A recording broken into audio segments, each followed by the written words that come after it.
ಹರೇ ಶ್ರೀಕೃಷ್ಣ. ಶ್ರೀಮದ್ ಭಗವದ್ಗೀತೆ ಅಧ್ಯಾಯ 12 ಶ್ಲೋಕ 2. ಶ್ರೀ ಭಗವಾನುವಾಚ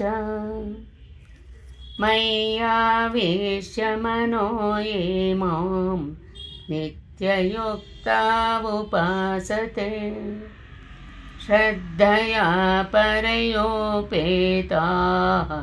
ತೇ ಮೇ ಯುಕ್ತತಮಾಮತಾಃ. ಈ ಶ್ಲೋಕದ ಭಾವಾರ್ಥ: ಅರ್ಜುನ, ಯಾವಾತನು ಕೃಷ್ಣನ ಸಾಕಾರ ರೂಪದಲ್ಲಿ ತನ್ನ ಮನಸ್ಸನ್ನು ಕೇಂದ್ರೀಕರಿಸುತ್ತಾನೋ ಮತ್ತು ಶ್ರದ್ಧಾಭಕ್ತಿಗಳಿಂದ ಆತನನ್ನು ಪೂಜಿಸುತ್ತಾನೋ ಅವನೇ ಯೋಗದಲ್ಲಿ ಅತ್ಯಂತ ಪರಿಪೂರ್ಣನು ಎಂದು ಪರಿಗಣಿಸಬೇಕು.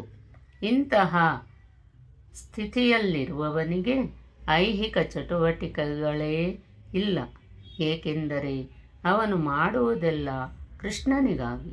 ಪರಿಶುದ್ಧ ಭಕ್ತನು ಸದಾ ಕೆಲಸದಲ್ಲಿ ನಿರತನಾಗಿರುತ್ತಾನೆ. ಕೆಲವೊಮ್ಮೆ ಅವನು ಸಂಕೀರ್ತನ ಮಾಡುತ್ತಾನೆ, ಕೃಷ್ಣನ ವಿಷಯ ಕೇಳುತ್ತಾನೆ ಅಥವಾ ಪುಸ್ತಕಗಳನ್ನು ಓದುತ್ತಾನೆ.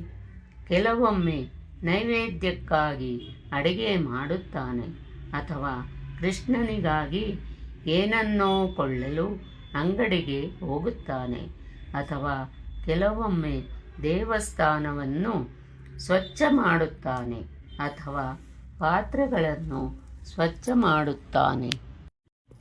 ಅವನು ಏನೇ ಮಾಡಲಿ ತನ್ನ ಚಟುವಟಿಕೆಗಳನ್ನು ಕೃಷ್ಣನಿಗೆ ಸಮರ್ಪಿಸದೆ ಒಂದು ಕ್ಷಣವನ್ನು ಕಳೆಯುವುದಿಲ್ಲ. ಇಂತಹ ಕ್ರಿಯೆಯು ಪೂರ್ಣ ಸಮಾಧಿ ಸ್ಥಿತಿಯಲ್ಲಿದೆ.